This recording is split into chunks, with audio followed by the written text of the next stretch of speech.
We're going to ignore the fact that he was just coming at my life a few minutes ago and talk about the fact that, hi, welcome Ezekiel Kennebrew to my podcast. Hi, Zeke. How you doing? I'm doing good. Glad to be here. What's happening? All right, introduce yourself to the folks while I gather these questions. Hey, y'all out there in Jada's world.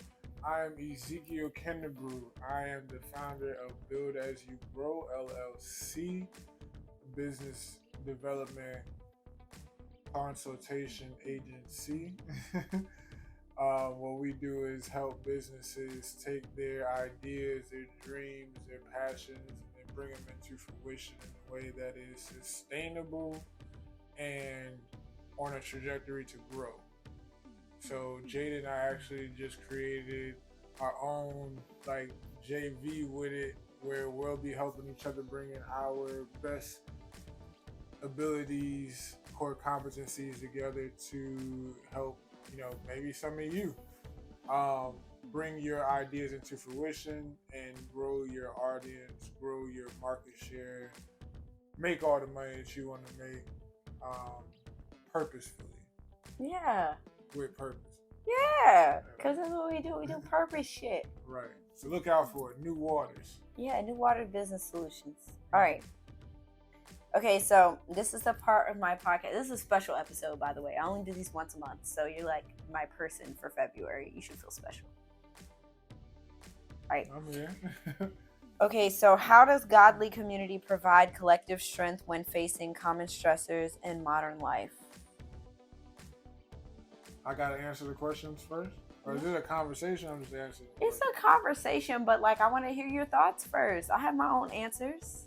Right. So I mean, we talk about this like often. Let's say like off camera, and I think for me, as my understanding of like spirituality has grown, I think that I have been able to like learn from like a plethora of people with like different spiritual like upbringings and choices now, to where like boom, this will probably come up a lot, but like I have a friend that's a Buddhist, and like I've read like Buddhist books. I kind of like always been interested in it, but like one thing I picked up from them in times of stress is a chant.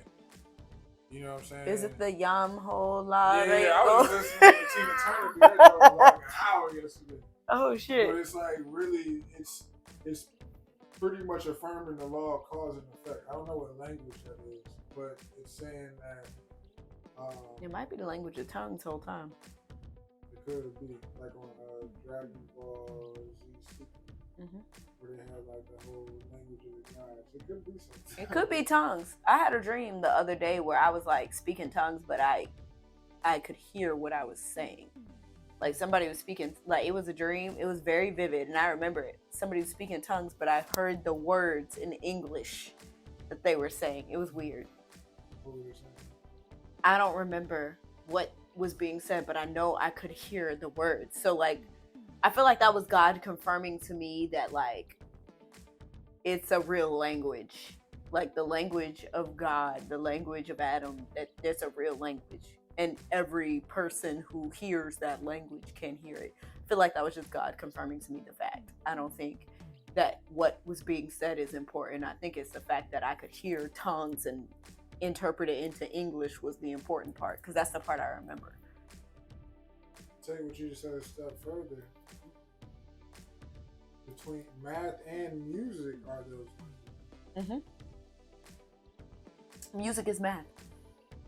Yeah, so like I said, with the chanting, so back to the point, chanting, you're saying a certain phrase, Nam Myoho Renge Kyo, which is speaking to the cause and effect nature of life, which is a universal law you see in like many different spiritualities.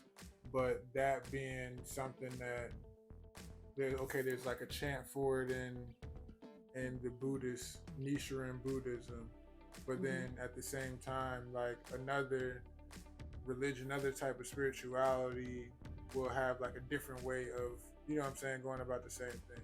But I think when you take a step back from like whatever religion you subscribe to, and you have just like different modalities that help with stresses, and when people like actually like how the question is saying, like when you just tell somebody with a different perspective something that you're going through, they're most likely to give you the best way to handle it from that perspective. And that's what I've experienced, most notably again with like the example of like the Buddhist chants. But then you got affirmations, you got sitting down and meditating about it, you know what I'm saying? Trying to just like let it go however you would pray about it, you know what I'm saying? Dance about it, play an instrument about it, like, you know, just we all got different ways of getting it out. Like that's why I like diverse crowds. You know what I'm saying? Because everybody will have their own way of trying to like Express. deal with theirs. Yeah. Okay. Well, that's nice. Huh. So, like, for me, specific challenges that have been tackled by my godly community would be like my own stress, and then like. Oh, you said specific challenges that your community helps you out with. How does a god? Oh wait, sorry, that was the wrong question. How does a godly community provide collective strength and income? Okay, so like for me, like with people, I don't know, like when I know I have a group of people praying for me, that like makes me feel good about a situation, because I know that even if like I'm praying for something, I know like God listens to my friends, and that's what constitutes being a good friend to me, is knowing that God listens to you, or that you have that connection to God in a way that you could pray for me and move mountains for me. So if I know I tell my friends, pray for me about XYZ, I know it's done. Because even if I don't feel like I'm able to pray for it enough and get it done, like I know my community can. Because I've watched God move in their life. I've watched God answer their prayers like firsthand. So I know if I say pray for me, it'll be done. Like just like that, like it'll be done just because I've watched it happen already. All right, so can you share examples of specific challenges that have been successfully tackled by a supportive godly community? Like my own. Or other people's, and just not give them the name, I guess. I mean, I could say something for me is it honestly would be with like legal troubles. I've dealt with some like pretty serious situations legally, and I feel like it was only through like faith alone that I was willing to just like handle them in the way that I was able to handle them. Which, you know, essentially I feel like the blessing overall, looking back on it, was like God allowed me to keep my integrity and move the mountain. You know what I'm saying? You know, like, you know, with the mustard seed? Yeah, essentially. Because, yeah, the situation was real. Look at that. There's a mustard seed inside of the mountain that can be moved. All right. So if it ain't nothing else, just know, yeah, all you need is a mustard seed worth of faith, for sure. And you know what I'm saying? And then just like staying close to God, like knowing when to separate yourself from like the noise, sit down and again, meditate on it, pray on it. You know, God, Spirit, the universe will talk back. You know, you just gotta put yourself in a place to clear your mind and listen. We don't subscribe to the universe on my podcast because the creator made that shit. So it can't do anything other than what the creator wants it to do. Right. And I would say, since we're talking about it, the reason why I say the universe is because God exists in all things. So yes. I'm saying the universe, saying that that's another all form of God. Is one. And yeah, one is all. Exactly. Hey. I'm okay with that. I can subscribe to that thought process.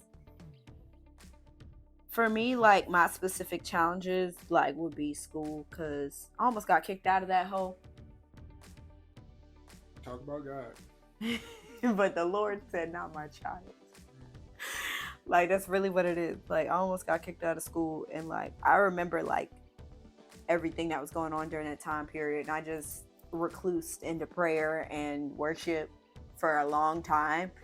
I don't think anybody around me knew that that's what I was doing, but like for a long time, like while everything was going on that whole semester, I was definitely like praying and worshiping and literally being like, please don't let this be the end of my collegiate career.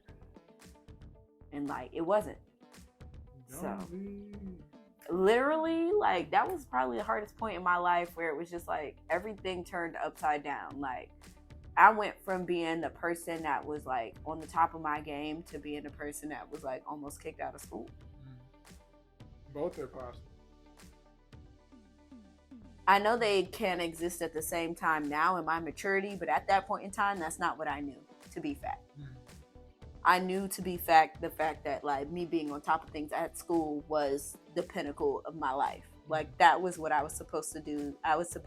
Like you're talking to somebody who's like an honor grad from high school without trying.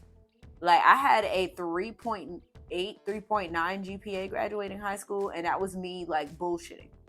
She's smart, y'all. Oh, I'm probably a genius. If I took the IQ test, I would probably be a genius because my dad's a genius. So it's like I know I inherited a lot of things from him. So like I'll probably be a genius. Like straight up. Like just the way I compute shit, it's fast. Like it don't take me long to understand things. So that school was my life.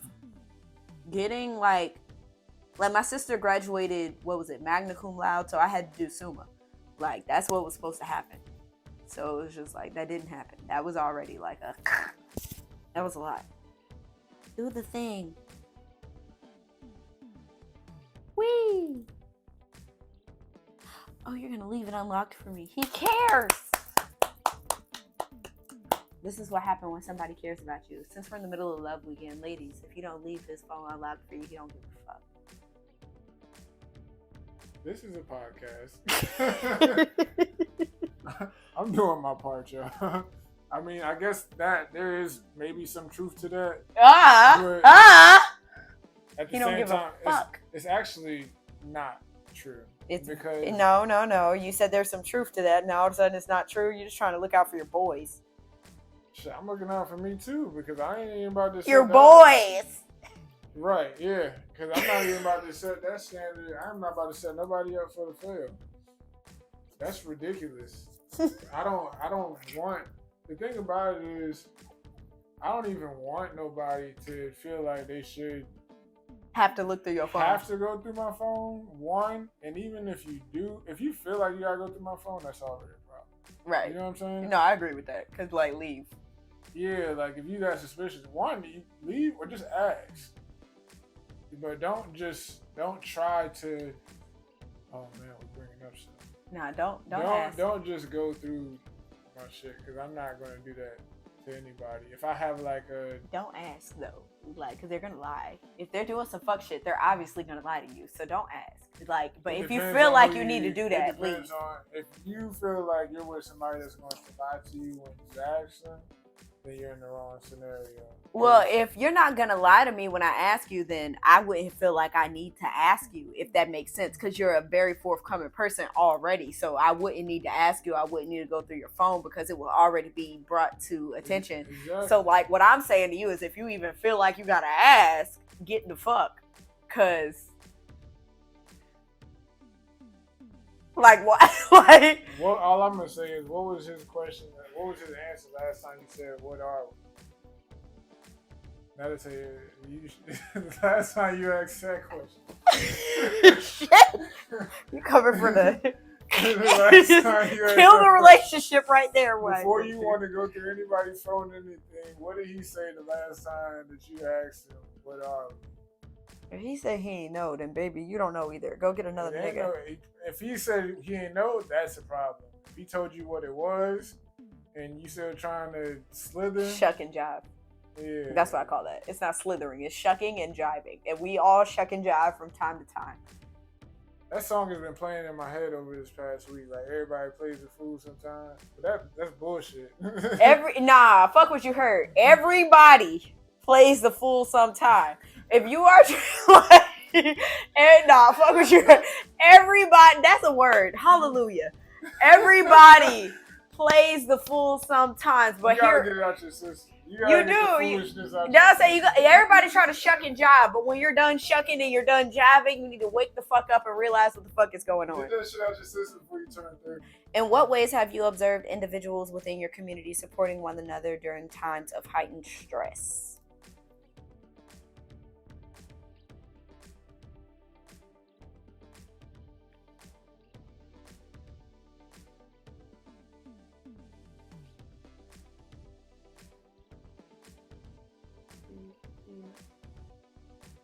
Oh. In what ways have you observed individuals within your community supporting one another during times of heightened stress? So how have you watched other people be there for other people while they're stressed out?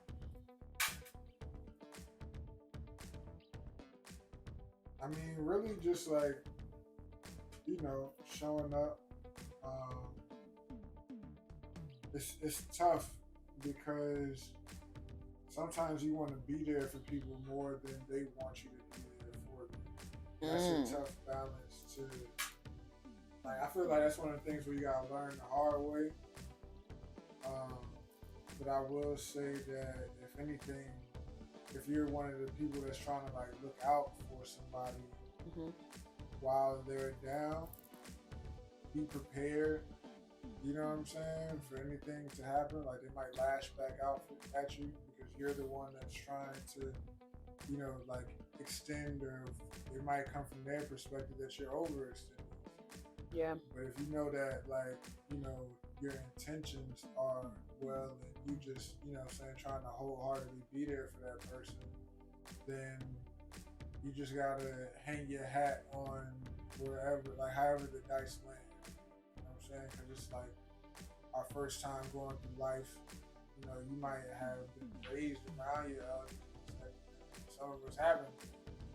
But so nonetheless, it's like, with it's all being like, life is just like one take.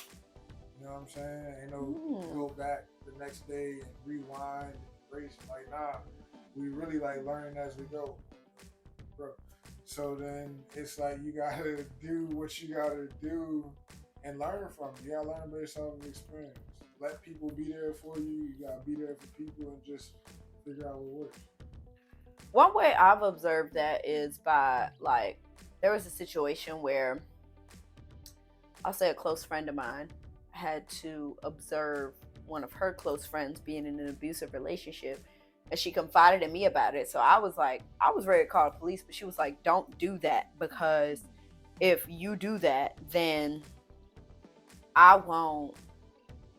she won't trust me to come to me when things are bad anymore, because she'll know that I told you, and then you'll call the police. And like, we don't want to create an unsafe environment for her to express her feelings, because if she chooses to remain in the relationship, that's her choice. And like, she wasn't telling me to tell me to go call the police or get help. She was telling me to confide in me. So if you break that trust with me, then I will essentially break that trust with her, and that will that'll create a better issue. I said Creoles. That'll create a better issue, a bigger issue than what it is, because like, she won't feel safe to come to me in the future. And then if something really, really bad happens, she might not have anybody else to go to. And then she might end up dead, like Love is Blind featuring, written by Eve, or whatever the fuck. Eve, Love is Blind, and like dead, because she doesn't have anyone to go to. Versus if I shut the fuck up and she shut the fuck up, like, she'll still have a safe space and she'll be able to get out when she is ready to leave. And I feel like you just gotta honor people's spaces in those times. So yeah. Look at the puppy. Oh, she's snoring. Oh, Buggy, you're so cute. And so the kidnapping begins. You can go ahead and leave her here. Let's pause real quick. You have to urinate? What strategies or initiatives have you seen implemented in your godly community that actively address stress and promote well-being? For me, it would definitely be meditation. Mm-hmm. It would definitely be like eating right. You know what I'm saying? I think get in like alignment. I think that's where like the chakra system for like me and others that I've like come into contact with has done like a lot of the heavy work. I think is like being able to pinpoint certain things happening in your life to like an energy center and then just like focusing on that. Yeah. Like even so like growing up Christian was cool because I think that it gave me like a big like general foundation. Excuse me, yes. Definitely a general foundation, but everything being like related back to a scripture is kind of like some like good words of advice, but then like just starting to explore more outside of that and then like finding a community that also like does the same and we're, you know, able to like give feedback and guidance into like how to tap into like these different centers and these different like how different things can like manifest when these energy centers, these chakras are either blocked or too open. Help to like regulate certain things. Okay, that sounds good. For me, it's just been like actually just praying. Like prayer is the best thing that's been helping my well-being, honestly. And being able to have that communion with God and just talking to him. Cause like he be talking back. Like that's one thing about God. He talks back. Like if you have that right relationship with him, he will talk back to you. Like I had a dream about some people that I'm no longer friends with, or just, you know, they're not my favorite people. And like the scripture of the day that day was like loving your enemies and praying for them. So it's just like I feel like that was God like searching my heart, and because you know I pray that every night. I'm like, search my heart, point out what offends you, and let me know. But I'm specific enough to be like, don't show me, tell me. Like don't make me find out on my own what offends you. Like tell me directly. So like I think he's gotten in the habit of like showing me via dream when he wants to tell me. Let's see, the only thing I would say to that is, okay, so boom, like that's a great practice. There was this book that I read called The Beginner's Mind.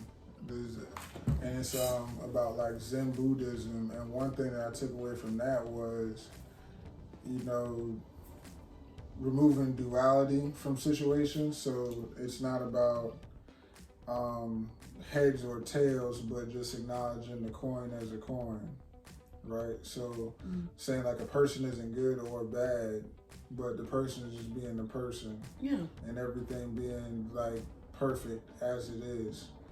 So I think that sometimes, like, when you combine both perspectives, it's like, okay, this person might not be like for me, or like say like a contributor to my life, but they are still, there's some aspect of like You're perfection. still a person.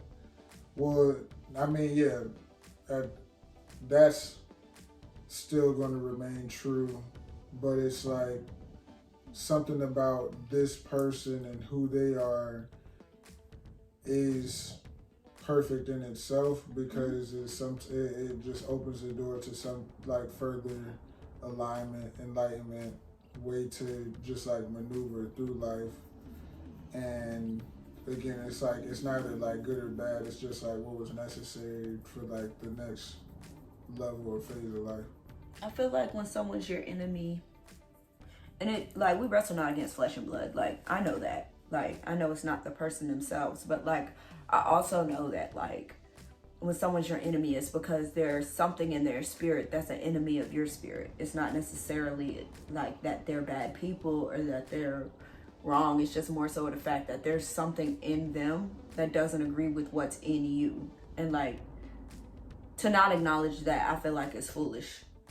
Like to call somebody an enemy, I mean, that's what like, I have to destroy you. That's like, not what that means. That's exactly, but see, that's what I'm saying. That's based off of perspective. That's like why I can't get down with people saying surrender. The word surrender to me doesn't it doesn't land like how it may with others. So if you say surrender, that is like a form of giving up. This tattoo right here is actually a reminder to not give up. What does that say? It says plan B, and these lines are like the cut here lines. That is surrender to me. Surrender is essentially like suicidal. Once you give up on yourself, you might as well kill yourself. So that's why the word surrender doesn't resonate with me, because it's giving up to whatever. That's you know. So intense. But see, that's what I'm saying. Like certain things, like it may sound or be relatable to certain people, the way that they want to relate to it. But surrender, enemy, these are very polarized terms for me. So it has to be, again, that's why I look at so many different things, because if I use I would say some of these words are like by default, language is very expensive. By default, that shit just has me in a whole different It just puts you in a different mindset. Yeah. I can understand that. See, for me, like when I hear the word enemy, I just think somebody who's not conducive to your path or purpose. Like you're an enemy of progress, just like agent of chaos, enemy of progress. Like that's what I think of. Like when I think of somebody being my enemy, I just think that they're an enemy to my personal progress and where I'm supposed to go. So like you are not supposed to come along with me on this journey that is life. Like I'd rather consider somebody an obstacle than an enemy, because the enemy is like, you gotta get rid of you. Yeah, you gotta get rid of obstacles, enemies, all of that. Those are all things that have to be rid of, though. Obstacles can be maneuvered around. Like the Titanic hit an iceberg, that was an obstacle. But it was also an enemy of the Titanic's progress. It was an enemy of their progress. They couldn't progress forward because the iceberg was there. This is true, but in essence, it was an obstacle to be avoided. That's just like a hurdle in a race. Okay. The hurdle itself is not your enemy. You just know that the hurdle's there, and you train for those types of races and track to be able to get over speed through the hurdles as fast as possible and still cross the finish line. That doesn't make the hurdle your enemy. It's just part of the race. Okay. I can see your thought point. So if you fucking steering your ship through the Arctic, you're supposed to know that an iceberg could probably be there. That's something that you're just supposed to already account for. They saw it. They just didn't think it was as big as it was. I don't even understand why you would even play like that. If you what do you mean? Well, okay, so the people that were on the Titanic is why they let it sink. And the whole time the Titanic never sunk. It was the Olympian or the Olympia or whatever. There were two boats that guy owned, and one of them was the Titanic and one of them was the Olympic or whatever. And so the Olympic was the older version, and so dude took the Olympic and put everybody on it, even though it was the older boat, and painted over it, changed the name to the Titanic or whatever. But the people that were on the boat is like the richest. It was like the richest guy who was like a billionaire way back in back in Titanic times, which made him like a trillionaire, gazillionaire in today's time. There was them, and there was like JP Morgan Chase, and then a couple other people that got on the boat. But very last minute, JP Morgan, all those other people got off the boat and canceled their trip. But that rich dude was still on it. So he ended up dying. And then shortly after that, we have the school system we have today. And then they have the treasury that they have today and the financial systems that we have today. But that rich guy was against all of everything. So there's a theory going around that they killed him on purpose via the Titanic. A TikTok there, little rabbit hole. Fun. I wouldn't put it past the government to do that, or even just a bunch of rich billionaires to do that if they want policy to go their way. Yeah, they just smoked the one dude in Russia that was opposing Putin. See, I wouldn't put it past nobody to do stuff like that. Right. It makes sense. Everybody got all the money, but you're the majority shareholder. We just got to all gang up and get rid of you. The end. I just got a little dark. All right. What's next? How can individuals actively contribute to creating a stress relieving environment within their godly community? How can individuals contribute to creating a stress-free environment? Stress relieving. Stress relieving environment. I think just simple, creating safe spaces for people to have a conversation without judgment. I think judgment often causes a lot of blockages where people don't feel like they can release themselves in the safe way. I agree with that. That's actually what I was gonna say. Like, just be an ear. You don't have to always talk back. Sometimes you can just listen. Yeah. Okay. Can you provide insights into how prayer and shared spiritual practices enhance the stress resilience of a community? Can I provide examples of how prayer and shared spiritual practices enhance the stress resilience of a godly community? Well, I mean, even just like knowing that somebody's like praying for you, I think that does like create like a sense of relief. Like when I got that card from you in the church, like that was dope. I was like, oh man, you feel better knowing that other people want you to win.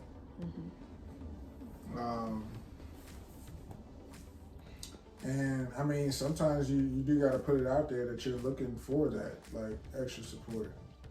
You know, asking people to pray for you and stuff like that. It would just mean, you know, being vulnerable to be able to create that space for others to like show up for you.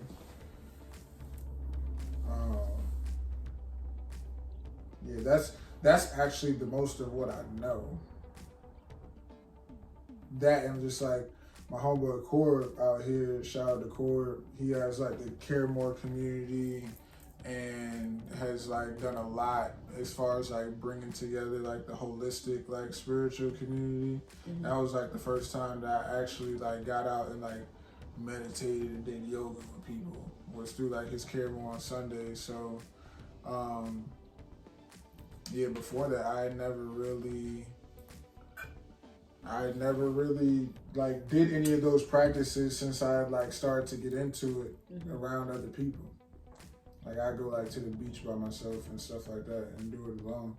But then seeing other people like into that type of work really like inspired me to get out, share things. Shout out my homegirl, Shawana. She was working at Cord at the time, but she would do like these yoga / guided meditations, group meditations, and we would like have to write down, you know what I'm saying, like journal before, during, and after, and then people would like share, you know what I'm saying, be like a prompt and do like that.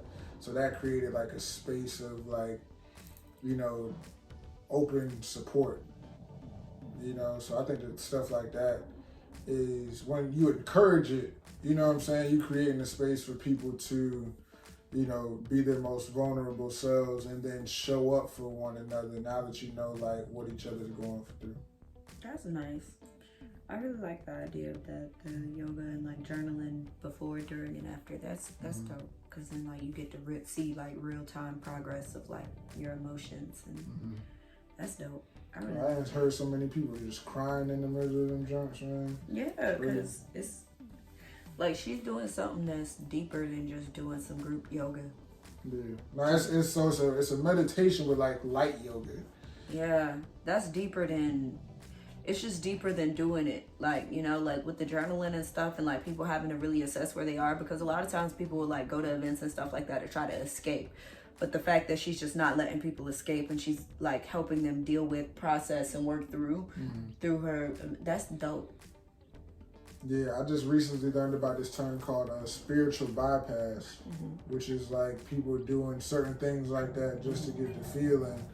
But I would allude it to what we know as like Sunday Christians. Like you going to church just to go to church, but you know what I'm saying, you're in the parking lot cussing somebody out. Yep. You know what I'm saying? It's not really like, you're not walking what you're talking in its totality. Yeah. You're doing it just on a certain day of the week to feel good, to say that you can, but like you're not really living it. Right.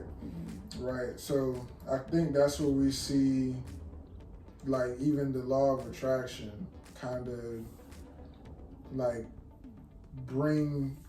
unfortunately it brings a lot of right and the wrong people together, but at least what it does do is it creates this gravitational pull where you can see things for what it is. You know what I'm saying? Birds of a feather flock together. So Amen to that. you might have a group of people that are like that, and I can only assume that if you kind of like kicking it with somebody that's on that type of time, then you may be. It's hard for me to say like this one person that hang out with this group of like 7, like if y'all really spending time together, it's hard for me to say that you're the different one. Right. You know what I'm saying? Because all y'all laugh and kiki about the same stuff. No, I agree with that. That's at least gonna come up in conversation. Right. That's why I used to tell people when I was like second VP of Greek life and shit in college. I used to tell people, I'm like, you need to look at the people in these organizations and figure out if you want to hang out with them, because you're gonna be spending a lot of time with them. Whether you know it or not, you don't pick up on their personalities and their language and all that stuff. You gonna start acting like them. Mm-hmm. So if they're not people you actually like to be around, fuck the organization. You can wait the grad chapter. Mm-hmm. Like, you don't need to join unless you like the people, you like the chapter, and you like what it stands for. Mm-hmm. Like, you have to like both. Okay.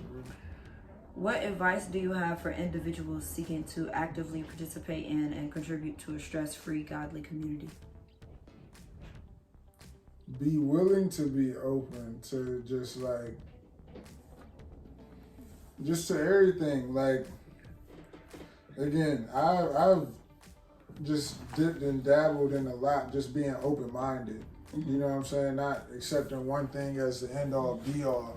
I think when I was younger, I used to be like, man, I think I told you this before. I was like, man, and I don't know why. I always said this then, but like, damn, so it's like, a Buddhist gonna go to hell just because it wasn't, you know what I'm saying, a Christian? It seems like they live their life like pretty like Christian life type shit, you know what I'm saying? Like through and through, not just on Sundays. So I'm like, so they not gonna go to heaven because they ain't eat the bread and drink the wine? Well, that's not why. It's more so of the accepting Jesus as your Lord and Savior part.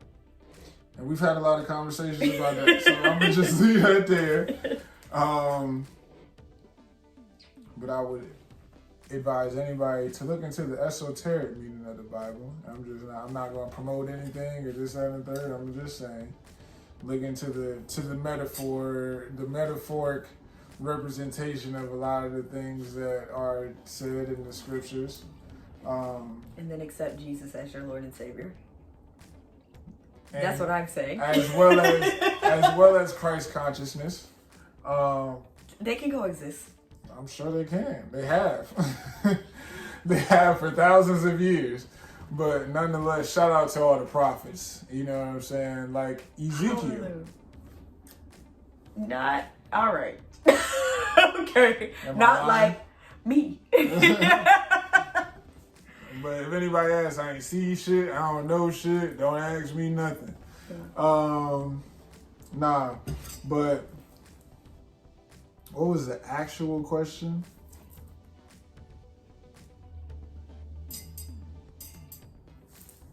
Yeah, be open. Be open and don't, just because you was raised a certain way, keep it all the way hot with y'all. I think that, you know, there is but one God and one creator. So I feel like everybody, for the most part, is following something. Like every religion is just a different message according to like the universal laws that we are all under. Again, my personal beliefs. So I hope don't nobody take offense to it, because I'm saying that whatever you're doing that's making you a better person, Keep doing that shit. Keep doing, exactly. And be open to what other people are doing that they feel like are making them a better person, and that way you can exchange values and everybody just be better together. Yeah. I feel like a lot of his, what is the word, esoteric? Yes. A lot of his esoteric points of view and stuff apply to just straight up Christianity. They do. Like, I ain't gonna cap. They do. All right. Here we go with this. This is what he does when I tell him he's right. He does that. But anyway, man, bastard. All right, so basically, a godly community is better for you. Is what is it? It's more than just like getting up with a great gang of people and trying to like talk about Jesus all damn day. Like, you can use your community to like help relieve stress and like really bring you to a higher understanding of who you are as an individual and stuff. So, yeah, that's all fun. All right, time for the fun part. This is what I like to do. Audience questions. Whee! These are the questions y'all ask us. Time for unveiled conversation. Okay, so in what ways do you think a godly community differs from other support networks when it comes to handling stress? So for me, I feel like because these people share, even if it's not the exact same values, it's similar values. Hi, Boogie. You just walking around, ain't you? All right. I feel like even if they don't share the exact same values, they share similar values, so they're able to give you like real-time advice that applies to your situation, like based on your like spiritual beliefs and stuff like that. Like they can like provide deeper insight than just asking somebody that you may or may not know has the same like spiritual standing as you. What about you? I would say that to answer that question, personally, I feel like when you're really aligned, your spirit is in control. Your spirit is guiding your mental and physical being. So when we're saying like godly community, I'm looking at like the spiritual community. Yeah. Or your like your spirit body, and that. Let me just give up. I told you, don't give up. Okay. But nah, you're being, everything can be assessed from a standpoint of like acting out in the spirit.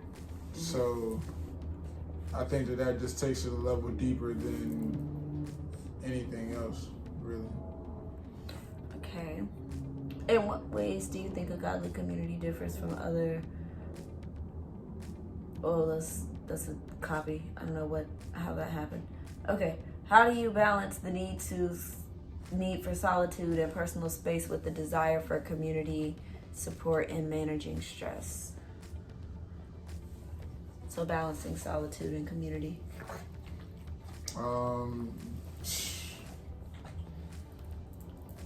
I would say that's an area of growth for me, because I need like time and space to myself, but I think like the nature of my business requires me to be in community with people. So I don't trip, like it's not a bad thing, but I just try to be mindful, if anything, like clock the level of like how much work that I've gotten done, my level of productivity with how much I've been like in front and around people. So for me, like balancing solitude and community, I use my do not disturb button very frequently on my phone. You're lucky you're on my favorites list with a certain select group of people. So like if you contact me, like I don't care. I don't look at that as me being in community, but everybody else ain't allowed to contact me. Like it's only a select group of people that are allowed to contact me at any point in the day. And genuinely, I know like if you're contacting me, it's because A, emergency, B, a good idea, C, something that can help us grow. So like I'm okay with you contacting me at any point in time of day. Everybody else, I will gladly do not disturb your ass, and I won't give a fuck about it because my time is my time. And that's just what it is. Yeah, no, that's real. Yeah. You gotta set Firm boundaries over here. Something I had to learn how to do. Okay. What advice do you have for individuals who may be struggling with stress and are looking to connect with a good community, a godly community, spiritual community? Again, you just kind of gotta be open. It really comes back down to, are you willing to connect with others? You can't just assume that. Obviously, like if you're stressed and shit ain't working out, to an extent, something that you've been doing ain't working. So if you're like seeking some type of like help and guidance, you can't go around to the people that could give you the help and tell them, or like be combative in a sense. Like it might make sense to actually, like when you try and like tell your story and, you know, be understood, that's cool. But, you know, be receptive. Be receptive. Even if it's like a new form of energy, stuff that you haven't really been hip to, practices that you ain't really like been on. You gotta, you know what I'm saying, be open and receptive. I agree with that. I feel like a lot of the people that have come into my life on a spiritual level, they don't all necessarily have the same fortification that I have in Jesus. Like, I'm very like, oh, Jesus, Jesus, Jesus. But like everybody I talk to is not like that. But I'm open to them, like, and I'm like, I don't know, I feel like I'm willing to listen to some parts of it. Like some stuff I won't move on, and that's just where my faith draws the line and my faith boundary is. But I'm always like open to like listening to other people and where they are in their journey. And then if they ask me for advice or my opinion, you know, it's always gonna come from Jesus or Yahweh or whatever his name is, because they be fucking around with our shit. And I don't like that. But, you know, Christ. The Lord's first son, I guess. I don't know. What is his name? I was watching a video today that said God had 88 names. Or 99 names. He has a lot of names. It's like Elohim and then like Jehovah Jireh. It's like a lot of names. Like he just, I am that I am. It's the best one that I got. Like the great I am. Him and his baby. Right. like that's where a lot of my stuff comes from. But like I'm also open to the fact that because the world has been worlding for a long time, and the Lord has been Jehovah-ing for a long time. Like, there are a lot of viewpoints on who he is, what he is, and why he is, you know? But, like, one thing we can all agree on for certain is that he is that he is. That's it. Like, and that's all that matters. And the last question from the people is, have you implemented any daily practices within your community that contribute to stress reduction? What are they and how have they helped? For me, again, it's like I would say the most recent thing has been like the chanting, that Nam Myoho Renge Kyo. Nam Myoho Renge Kyo. I'll be letting Tina go in. She was in there. That, frequencies, affirmations, those three things with prayer, just feel like a good mix of, you know, I would just say like realignment, and then journaling. Journaling really helps because even if you can't speak directly with the person that, you know, may be at the root of a situation, being able to journal and see your feelings and stuff about it, like on paper, at least like bring you to a certain sense of presence.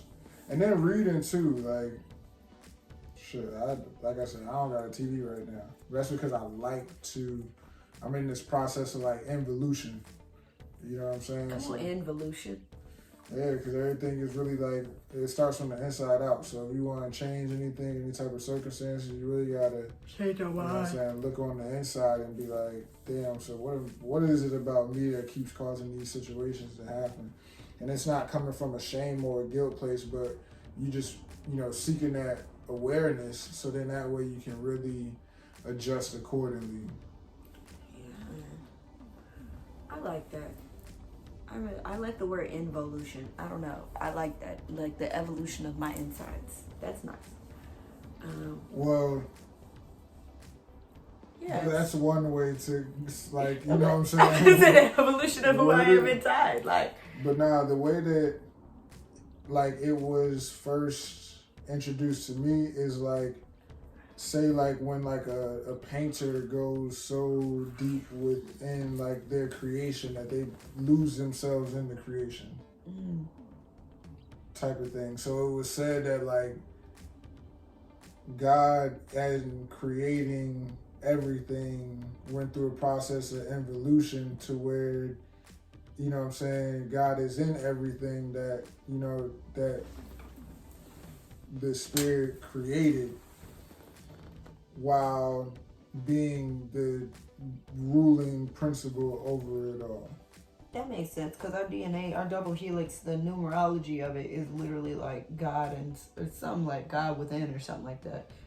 That's I've been rabbit holing y'all. Like, God has literally, like, it's like the numbers that are in our DNA double helix say God's name, and it's just like God within or something like that. Like, it's literally what it says. Like, that's what the double helix says.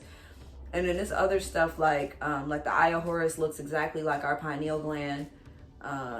It's a whole bunch of stuff in there. Like, it's just a lot of stuff, like, within our bodies that, like, mimic things that are biblical. Like, if you take a look at our nerve endings, or like how they are in our brain and stuff, they like look exactly like trees and like plants that are described to be in the Garden of Eden. If you take a look at how our heart is set up, like how God was like, it's like a rock in the middle, and it's like 4 rivers flow from it, and then you got like the 4 aortas and stuff in our heart. Like, our bodies are literally, they're like, it's like a mirror to like what they say Eden is. Right? Not interesting. All right, here we go. Here we go. All right, look. Sounds pretty esoteric to me. Anyway, like I said, a lot of his beliefs and stuff overlap consistently with Christianity. I will not discount the facts. The facts are facts, and I live in a factual world. I like to have like actual. That pyramid gotta have a base to it. Okay. I'm just saying. Y'all don't need to see this part. But anyway, thank you for joining us for this podcast episode. It was fun. Did you have fun? I did, talking about spiritual stuff. This isn't the conversations that I usually have with people, so yeah. Don't nobody tase me, or you know what I'm saying? Don't nobody come out for my head. Like I said, if you come for him, you're coming for me, and I'll beat your ass. So. Well, that's real. Hi. I already let them know. I'm like, it's a lot of disciples out here. You could call me Peter. I'll cut your fucking ear off. Don't play with me. I'll beat your ass. Well, just for the record, I didn't call myself Jesus. Yeah, he's a disciple just like me. Like, he's just a disciple in his own right. And like, if I'm comparing disciples out here, I'm very much like Peter. I'll cut your ear off. So fuck around and find out. My graph is exponential. Well, yeah. There you have it.